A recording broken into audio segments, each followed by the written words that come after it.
नमस्कार. सगळ्यात आधी सॉरी सगळ्यांना थोडी वाट बघावं लागली तुमच्या सगळ्यांना. मी अमेरिकेवरनं आधीच 20-22 तासाचा प्रवास करून सरळ जंतर मंतरला गेलो होतो एअरपोर्टवरनं आणि तिथून मग रात्री सकाळी 4-5ला मी घरी आलो, त्यामुळे थोडं थकलेलो होतो. तर काल आपण सगळ्यांनी जसं पाहिलं की जंतर मंतरवर काल हजारोच्या संख्येने तरुण आलेले होते, जे आपले शिक्षा मंत्री आहेत त्यांचा राजीनामा मागण्यासाठी. 1 करोडपेक्षा जास्त विद्यार्थ्यांचं जे भविष्य आहे ते खराब करण्यात आलेलं आहे. नीटचे जे विद्यार्थी आहेत त्या विद्यार्थ्यांनी आत्महत्या केली. सीबीएसईचे 17 लाख स्टुडंट्स जे आहेत त्यांचे पेपर चेक करण्यात गडबड झालेली आहे. सीयूईटीचे जे स्टुडंट्स आहेत त्यांच्या एक्झामचे सर्व्हर डाऊन झालेले आहे. एसएससी जीडीचे 40 लाखांपेक्षा जास्त विद्यार्थी आहेत, त्यांच्या पेपरमध्ये धांदली झालेली आहे. तर असे 1 करोडपेक्षा जास्त जेव्हा स्टुडंट्सचे नुकसान होतो, अशा स्टुडंट्सचे जेव्हा फ्युचर पूर्णपणे तुम्ही बर्बाद करायला बघताय, कधीपर्यंत हे असं चालणार? कुठं ना कुठं कोणाला तरी जिम्मेदारी घ्यावं लागेल.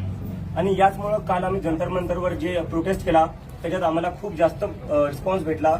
आणि त्यावर आपल्याला एक गोष्ट आता कळते की या देशातला तरुण जो आहे, जो जेनझी जो आहे, तो या सरकारला आता घाबरणार नाही. तुम्ही देशाचं नुसतं वाटोळं करून टाकलेलं आहे. ना रोजगार देताय मुलांना, ना त्यांच्या परीक्षा तुम्ही बरोबर घेताय, तर करायचं काय या सरकारनं? तर या सरकारला आता या देशातला तरुण घाबरत नाहीये आणि तो आता रस्त्यावर येणार. आणि जोपर्यंत धर्मेंद्र प्रधान जे शिक्षा मंत्री आहेत ते राजीनामा देणार नाही, तोपर्यंत हे आंदोलन मागे सरकणार नाही. धर्मेंद्र प्रधानचा राजीनामा आम्ही घेऊनच राहू आणि पुढच्या येत्या काळात आम्ही हे आंदोलन अजून तीव्र करू. धन्यवाद. इंस्टाग्रामवर प्रचंड फॉलोअर्स मिलियनवर आहे, त्या तुलनेनं गर्दी होईल असं वाटलं होतं का? आणि कालच्या एकूण आंदोलनाबद्दल तुझं स्वतःचं मत काय? किंवा खरंच एवढा मोठा रिस्पॉन्स होता का? अनेक जण प्रश्न उपस्थित करायला ते रिस्पॉन्स नव्हता. फोटो पाहिले, मला वाटतं सगळ्यांनी मला फोटो व्यक्तिगत सुद्धा बोलायची गरज नाहीये. तेवढे तरुण जे आले होते त्यांच्याबद्दल तुम्ही काय म्हणता? ते तरुण काय, त्यांचे जे इश्यूज होते ते बरोबर नव्हते असं तुम्हाला म्हणायचंय? किंवा ती आणलेली गर्दी होती? मी तर स्वतः काल अमेरिकेवरनं 8 वाजता पोहोचलो इंडियामध्ये. तिथून मी डायरेक्ट एअरपोर्टला गेलेलो आहे. आणि त्यानंतर तुम्ही म्हणताय जे लोक आले होते ते कमी आले होते, काय आले होते? पूर्ण जंतर मंतर भरलेलं होतं. तुम्ही स्वतः सगळ्यांनी फोटो पाहिलेले आणि त्याच्यानंतर तुम्हाला असं वाटतं प्रतिसाद नव्हतं. मग प्रतिसाद काय असतो? जेवढी जागा होती त्याच्यापेक्षा जास्त लोक भरलेली होती तिथे. आता याच्यामध्ये केंद्रीय शिक्षण मंत्र्याचा राजीनामा घेऊन सगळे प्रश्न सॉल्व्ह होतील का? माझं असं म्हणणं आहे, जर तुम्ही राजीनामा नाही घेऊ शकत तर मग दुसरे प्रश्न कसं काय सॉल्व्ह करणार? अकाउंटेबिलिटी कुठेतरी फिक्स झाली पाहिजे. फंडामेंटली बोलायला गेलं तर सिस्टम तेव्हा फिक्स होईल जेव्हा कोणी जिम्मेदारी घ्यायला तयार असेल. जर जिम्मेदारी कोणी घेणारच नाही तर सिस्टम कुठून ठीक होणार आहे? Next question. हे आम्ही लवकरच सांगू. जसं आम्ही सांगितलं, आता आंदोलन हे आम्ही देशभर करणार आहे. पण आता 6 दिवसाचा अल्टिमेटम आहे, 7 दिवसाचा. त्या अल्टिमेटम नंतर काय भूमिका असणार हा या सगळ्यांचं लक्ष आहे. आता आम्ही आंदोलन अजून वाढवणार आहे आणि जर त्यांनी 6 दिवसात राजीनामा नाही दिला, आम्ही पुन्हा एकदा जमिनीवरती मुख्य केंद्र कुठलं असणार? चालू आहे, ते चालू आहे. आता सध्या तरी मी घरी आलेलो आहे. 1-2 दिवस थांबेल मी. आता याच्यानंतर बघू, आता पुढचा निर्णय घेऊ. आज पहिलाच दिवस आहे माझा घरी. आपण पंतप्रधान मोदींवर काहीच बोलत नाही. राजीनामा त्यांनी घेतला पाहिजे, हे आम्ही आधीपासून म्हणतोय. जर शिक्षा मंत्र्यांचं अकाउंटेबिलिटी फिक्स होत नाही, ते याच्यात पंतप्रधानांची जिम्मेदारी आहे. जर ते रशिया आणि युक्रेनचं युद्ध थांबवू शकतात तर पेपर लीक थांबवू नाही शकत. ते ज्यावेळेस सुप्रीम कोर्टामध्ये झुरळ हा शब्द उच्चारला होता, झुरळ शब्द उच्चारल्यानंतर ही सगळी ऍक्टिव्हिटी सुरू झाली. देशभरातले सगळे तरुण झुरळ म्हणून संबोधून, स्वतःला संबोधून तुला रिस्पॉन्स दिला होता, पाठिंबा दिला होता. तर त्यानंतर हा विषय हातात घेतला. हा केवळ एकच विषय असणार आहे का? या सगळ्या पुढच्या काळामध्ये जे काही सरकार विरोधी विषय असतील किंवा आणखी काही मुद्दे असतील ते हाती घेणार आहेत? काय अजेंडा असणार आहे अशी एक उत्सुकता सगळ्यांना. जे युवकांचे मुद्दे आहे, मग तो शहरी भागातला युवक असो का ग्रामीण भागातला युवक असो किंवा तो शेतकरी युवक असो का कामगार युवक असो, आम्ही प्रत्येकाचे मुद्दे उचलणार. एकूण राजकीय परिस्थितीबद्दल काय वाटतं? राजकीय परिस्थिती काय ते तुम्ही बघताच आहे. एका सटायर मधून जन्मलेल्या पार्टीला एवढा समर्थन भेटते ते कशामुळे भेटतं? कारण की जेवढे राजकीय पक्ष आहे किंवा जे सरकार आहे त्यांच्याकडून ह्या युवकांना आता काहीच अपेक्षा राहिली नाही. नोंदणी वगैरे काय होईल? आता त्यासाठी सगळं लवकर. मी कालच इंडियामध्ये आलेले, 15 दिवस आधी आमचे सुरू झालेले आहे. तर आता त्यावर काही बोलणं खूप लवकर असेल. आम्ही ज्या लोकांनी आम्हाला सपोर्ट दिला आहे, ज्यांनी आमची मेंबरशिप घेतलेली आहे, त्या लोकांशी आम्ही संवाद करू, डायलॉग करू त्यांचे जे काही सजेशन्स, आयडियाज आणि इनपुट असतील त्यानंतर आम्ही आमचा पुढचा मार्ग आणि डिसिजन घेऊ. बरं, आता एक विरोधक म्हणून टीका पण केली जाते. त्या सत्ताधाऱ्यांकडून असेल किंवा आणखी कोणी असेल ते टीका पण करतात वेगवेगळ्या मार्गाने. मग बांगलादेश, पाकिस्तानचा विषय, परदेशात तू राहतो, त्याचबरोबर तुला सरकार विरोधी अजेंडा, असे वेगवेगळे आता तू वाचलाच असतील, तर त्याबद्दल काय मत? माझ्यावर जे टीका केलं त्या ठीक आहे. आज मी तुमच्या समोर बसलेलो आहे, भारतात बसलेलो आहे. काल मी प्रदर्शन केलं. तुम्ही एका पाकिस्तानीला मग दिल्लीत प्रदर्शन करून देताय हे म्हणायचंय तुम्हाला. आणि दुसरी गोष्ट माझ्यावर टीका करताय ठीक आहे. वेदांत नावाचा 17 वर्षाचा स्टुडंट सीबीएसईचा, त्याला या सरकार आणि मीडिया, जी मेनस्ट्रीम मीडिया आहे त्यांनी पाकिस्तानी म्हणलेलं आहे. जो मुलगा 17 वर्षाचा आहे त्याचं फक्त एकच काम होतं, मेहनत करायची आणि परीक्षा द्यायची. त्यांनी परीक्षा दिली. परीक्षामध्ये त्याला जेव्हा कळलं की त्याची मार्कशीट चुकीची चेक झाली, तो कारभार त्यांनी उघड आणला, तेव्हा तुम्ही त्याला पाकिस्तानी म्हणले. या देशात तुम्ही कोणाला पाकिस्तानी म्हणणार आहे? त्या वेदांतला तुम्ही पाकिस्तानी म्हणताय, जो एक सीबीएसईचा स्टुडंट आहे, मला तुम्ही पाकिस्तानी म्हणताय. तुम्ही काही पत्रकारांना पाकिस्तानी म्हणतात, तुम्ही विरोधकांना पाकिस्तानी म्हणता. मग आहे कोण? भारतीय आहे कोण? फक्त भाजपवाले आणि IT सेलवाले भारतीय आहेत का? आणि आम्ही सगळे पाकिस्तानी? कधीपर्यंत चालणार आहे? तुम्ही तुमची जिम्मेदारी नीट करा, तुम्ही तुमची कामं नीट करा. आम्हाला काय बोलायची गरज पडणार आहे? तुम्ही अमेरिकेत जाणार आहात? नाही, मी अमेरिकेत जाणार आहे. आता मी सगळं आंदोलन उभं राहिले दडपण आहे म्हणावं. काय हे सगळं आंदोलन उभं राहिले प्रतिसाद मिळतो, दडपण आहे म्हणावं. दडपणीच जिम्मेदारी आहे. युवकांचा प्रतिसाद चांगला आहे, पण जे उच्च विचारवंत वगैरे अशा लोकांचा प्रतिसाद आपल्याला मिळतो, जसं प्रकाश राज वगैरे आपण एकत्रित केले आहे. हो, सोनम वांगचूकपेक्षा मोठं कोण असू शकतं? अजून प्रतिसाद विश्वंभर चौधरी, अंजली दामनिया काल त्यांनी समर्थन दिलेले आहे. तर अशा अजून लोक आमच्याशी जुळत आहेत. प्रशांत भूषण, संजय हेगडे जे सुप्रीम कोर्टचे लॉयर आहेत, तेही आमच्यासोबत जुळत आहेत. तर त्याला जोडण्याचं असं आहे की इतर जे विरोधातले पक्ष आहेत काँग्रेससारखे, ते उघडपणे पाठिंबा देताना दिसत नाहीत. काही संपर्क झालाय का या काळात? नाही, काही संपर्क नाही झाला. जर ते संपर्क केला, त्यांनी ते पाठिंबा दिला तर घेऊ इच्छितो. ज्यांना युवकांच्या मुद्द्यावर आम्हाला पाठिंबा द्यायचा आहे त्यांनी आम्हाला पाठिंबा देऊ शकतात. कारण की आम्ही कोणा एका पक्षासाठी करत नाहीये, आम्ही हे युवकांसाठी करतोय. आणि ज्यांना युवकांची काळजी आहे ते आम्हाला पाठिंबा देऊ शकतात. आपला माजी पक्ष आहे आम आदमी पार्टी, त्यांनी काही पाठिंबा वगैरे दिला किंवा त्यांच्या काही संपर्कात आहे आपण? संपर्कात नाहीये, पण मी जसं आधी म्हणलं, ज्या पक्षांना किंवा लोकांना युवकांची काळजी आहे आणि युवकांच्या मुद्द्यांवर थोडंफार काही वाटत असेल त्यांना, तर त्यांनी आम्हाला समर्थन द्यावं. कारण की आमची जी पूर्ण मुव्हमेंट आहे ती सगळे जे युवक आहे ज्यांच्यासोबत शिक्षणात काही चांगलं होत नाही, शिक्षण व्यवस्था आपली कोलॅप्स झाली आहे, बेरोजगारी आपल्या देशात मागच्या 40 वर्षात सगळ्यात जास्त आहे. आज आपल्या देशात 50 लाख ग्रॅज्युएट दरवर्षी निघतात. त्या 50 लाख ग्रॅज्युएटपैकी फक्त 20 लाख ग्रॅज्युएट्सला नोकरी भेटते, बाकीचे 30 लाख जे ग्रॅज्युएट्स आहेत त्यांना नोकरी भेटत नाही. तर या मुद्द्यावर ज्यांना आवाज उठवायचा आहे आणि ज्यांना समर्थन द्यायचं आहे ते आम्हाला समर्थन देऊ शकतात. केजरीवालांनी काही संपर्क नाही, पॉलिटिकल मध्ये परिवर्तन होईल. ही पॉलिटिकलच मुव्हमेंट आहे सर. या देशात प्रत्येक गोष्ट पॉलिटिकल आहे. पॉलिटिकल फक्त 5 वर्षातून एकदा मत देणं म्हणजे पॉलिटिक्स नसतं. पॉलिटिक्स म्हणजे तुम्हाला 5 वर्ष ज्यांना मत दिले त्यांना प्रश्न विचारणं पॉलिटिक्स असतं. ते हे पॉलिटिकलच आहे. आपण मतदानाच्या पॉलिटिक्स मध्ये उतरणार. ते मी जसं तुम्हाला थोडं वेळा सांगितलं, खूप लोक ते सगळं बोलायला 15 दिवस झाले. कालच्या भाषणात पण म्हणालं होतं की भीती, आणि प्रत्येकाच्या मनात भीती आहे की रस्त्यावर उतरलं तर काय होईल, आपण आंदोलन केलं तर काय होईल. ती भीती अजूनही मनात आहे का? पुढं या भीतीला सगळं दूर करून पुढं एकसंघ मला काल वाटतं की युवकांनी उत्तर दिलेलं आहे, ते आता घाबरत नाही. आणि त्यामुळेच काल जंतर मंतरवर आपण एवढी गर्दी पाहिली, पूर्ण जंतर मंतर भरून गेलं होतं. ते एक मेसेज होता की आजचा तरुण आता घाबरणार नाही या सरकारला. याला जोडून एक प्रश्न आहे. काल तुम्ही आंदोलनात पण बोललात की आई वडिलांच्या मनात भीती आहे. तुमची आणि आई वडिलांची भेट झाली तर ती भीती दूर झाली, काय वाटतं? नाही, माझ्या आई वडिलांना भीती वाटतेच थोडीफार. मी त्यांना सांगतो घाबरायची गरज नाही, कारण की आता मी एकटा नाही, लाखो तरुण माझ्यासोबत जुडलेले आहेत. काय जंतर मंतरवर इतके हजारो तरुण आलेले होते. आणि जे काही आई वडील बघत असतील, मी त्यांना सांगू एक मेसेज त्यांच्यासाठी आहे. मला माहिती आहे, जेव्हा तुमचे लेकरं काही राजकारणावर बोलत असतील किंवा सरकारला प्रश्न विचारत असतील तेव्हा तुम्हाला भीती वाटत असेल. तुम्ही लेकरांना सांगत असाल की काही बोलू नको, तुझ्यावर केस करतील किंवा तुझ्यावर काही आरोप लावतील किंवा तुला आत टाकतील. घाबरू नका तुम्ही घाबरतात ह्या सरकारला प्रश्न नाही विचारत. त्यामुळे आज नीट, सीबीएसई सारख्या भानगडी होत आहेत आणि त्यामुळे आपल्या लेकरांचं जे भविष्य आहे ते उद्ध्वस्त होत आहे. जोपर्यंत आपण प्रश्न विचारणार नाही, जोपर्यंत आपले जे मुलं आहेत ते बोलणार नाही, तोपर्यंत हे सिस्टम काही नीट होणार नाही. सिस्टम नीट करायचं म्हणजे आधी आवाज उठवावाच लागेल.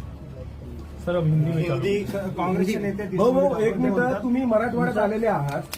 युवकांच्या प्रश्नांवर मनोज पाटील सुद्धा जे आहे अनेक दिवसांपासून झटत आहेत, तर त्यांची तुम्ही भेट घेणार आहात किंवा समर्थनासाठी किंवा काही गोष्टींसाठी चर्चा सर, करणार मी आज सकाळी 6लाच घरी पोहोचलो. मला थोडा वेळ तर द्या.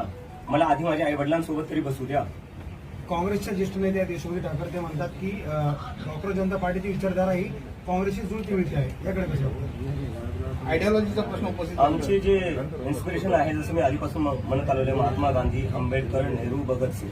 आणि मला वाटतं ही आयडियोलॉजी कुठल्या एका पार्टीची नाही किंवा कुठल्या एका माणसाची नाही. देशात आपले सगळेच असे आहेत. महाराष्ट्रच बघायला गेला तर सगळ्यात जास्त प्रोग्रेसिव्ह लिबरल आपला महाराष्ट्रच आहे. ती आयडियोलॉजी मला वाटतं सगळ्या महाराष्ट्राचीच असू पण शकते. या पुढच्या काळात देशभराचा दौरा करणार आता त्याच्यावर आम्ही हे विचार करतोय आणि लवकरच करू. लवकरच करू. आपने 7 दिन का अल्टीमेटम दिया है सरकार को धर्मेंद्र प्रधान के इस्तीफे के लिए. अगर वो अल्टीमेटम पूरा नहीं होता है, वो इस्तीफा नहीं देते तो फिर आप क्या करेंगे? हम फिर से आंदोलन शुरू करेंगे और फिर से हम अपना धरना देंगे. धर्मेंद्र प्रधान जी का इस्तीफा देने से क्या प्रॉब्लम सॉल्व होगा? क्या सेंट्रल गवर्नमेंट ने इसमें और स्टेप्स इनिशिएट करने की जरूरत है, क्योंकि एजुकेशन जनरेशन पे इम्पैक्ट करता है एक पीढ़ी पे. मैं आपसे पूछना चाहता हूँ, एक मेरा सीधा क्वेश्चन, सिस्टम कैसे ठीक होगा जब कोई जिम्मेदारी लेने को तैयार नहीं है? आप बताइए मुझे. पहले जिम्मेदारी तो लेनी पड़ेगी ना. कल को आप किसी कंपनी में काम करते हो, उस कंपनी में नुकसान हो रहा है उस कंपनी का आपकी वजह से, क्या वो नुकसान फायदे में बदल सकता है जब तक आप रिजाइन ना करो? और ये कौन सा है, मतलब कोई भी प्राइवेट जॉब देख लीजिए. आप कहीं प्राइवेट जॉब करने जाओगे, आपसे एक गलती हो जाए, 2 गलती हो जाए, आपको जॉब से निकाल देंगे. यहाँ हर रोज पेपर लीक हो रहे हैं. देश में कौन सा एक सरकारी पेपर है जो लीक नहीं हो रहा है? उसके बाद भी कोई रेजिग्नेशन नहीं आ रहा है. तो जब तक रेजिग्नेशन नहीं आता तो कैसे मान सकते सिस्टम ठीक होगा? पहले रेजिग्नेशन तो देकर दिखाओ. हमें बताओ तो कि आप गलती मानने के लिए तैयार हो. आप गलती ही नहीं मानने को तैयार हो. आपण भाजपचे जे धर्मेंद्र प्रधान आहे तर त्यांचे जे सेक्रेटरी आपण त्यांना पण धारेवरती धरणार का? कारण की जर बघायला गेलं तर मंत्री दर 5 वर्षाला बदलत राहतात, पण सेक्रेटरी फिक्स असतो. प्लॅन पण नाही का एक्झिक्युटिव्ह सेक्रेटरी थ्रू होतो, तर आपण त्यांना पण धरलं पाहिजे. छोट्या माणसांना पकडून काय असतं? आपको हर तरफ से त्या वरती कोण बसतात, त्यांना ऑर्डर कोण देते? आता मी त्याच्यावर बोलतोय की ऍक्शन घेतले सरकारने यावर, जे सीबीएसई नीटमध्ये झाले. काय केलेले? ट्रान्सफर केले ऑफिसर्सचे. सस्पेन्शन पण नाही, नुसतं ट्रान्सफर केलेले. 6-7 स्टुडंट्सनी आत्महत्या केलेली आहे. त्याच्यावर सरकारचं ऍक्शन काय? ट्रान्सफर. सस्पेन्शन पण जमलं नाही तुम्हाला. म्हणजे या देशात जे स्टुडंट्स आहेत त्यांच्या लाईफची व्हॅल्यू एवढी कमी आहे की तुम्ही सस्पेंड नाही करू शकत अधिकाऱ्यांना. आम्ही तर राजीनामा म्हणतोय, राजीनाम्याशिवाय कमी काही मंजूरच नाहीये. तुम्ही नुसतं ट्रान्सफर केले. काय लायकी ठेवली त्या स्टुडंट्सनी ज्यांनी आत्महत्या केली आहे? काय वाटत असेल आज त्यांच्या आईवडिलांना हे सगळं पाहून? कल सोशल मीडिया पे कई लोगों का कहना था कि गर्दी बंद थी और आपके लिए पाकिस्तानी लफ्ज का भी इस्तेमाल हो रहा है. इसके बारे में आप क्या कहते हैं? मैं ये पहले बोल चुका हूँ. भीड़ कहाँ से कम थी, फोटोज देख लीजिए आप जाकर. पूरा जंतर मंतर भरा हुआ था. कुछ लोग आ गए थे जो धरना शुरू होने से पहले ही फोटो निकाल कर चले गए और दिखा दिया कि देखो भीड़ आई. अरे शुरू ही नहीं हुआ था, मैं खुद वहां नहीं पहुंचा था. जब मैं चला गया तब तो पूरा भरा हुआ था. और किसको पाकिस्तानी कहोगे आप? स्टूडेंट्स को पाकिस्तानी कहोगे, मुझे पाकिस्तानी कहोगे, अपोजिशन को पाकिस्तानी कहोगे, आप जैसे पत्रकारों को पाकिस्तानी कहेंगे जो सरकार से सवाल पूछते हैं. तो भारतीय है कौन, इंडियन है कौन? बस IT सेल वाले. क्या लगा रखा है इस देश में?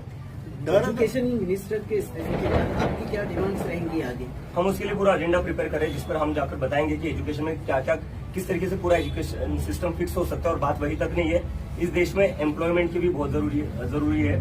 हम देख रहे हैं 10-12 साल में जो पिछले 10-12 साल में जो इंडिया का पॉलिटिक्स रहा है, हिंदू मुस्लिम कर रहे हैं. उस हिंदू मुस्लिम से किसी को जॉब नहीं मिलती है, उस हिंदू मुस्लिम से किसी की एग्जाम अच्छी नहीं जाती.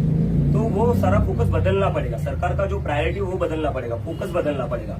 जब एम्प्लॉयमेंट की बात होगी, जब एजुकेशन की बात होगी तब कहाँ जाकर देश सच में प्रोग्रेस कर सकता है. जी, क्या आपको लगता है कि जेंजिस की वजह से जो नियर बाय कंट्रीज है वहाँ पर रेवोल्यूशन हुआ है, तो इंडिया में भी हो सकता है?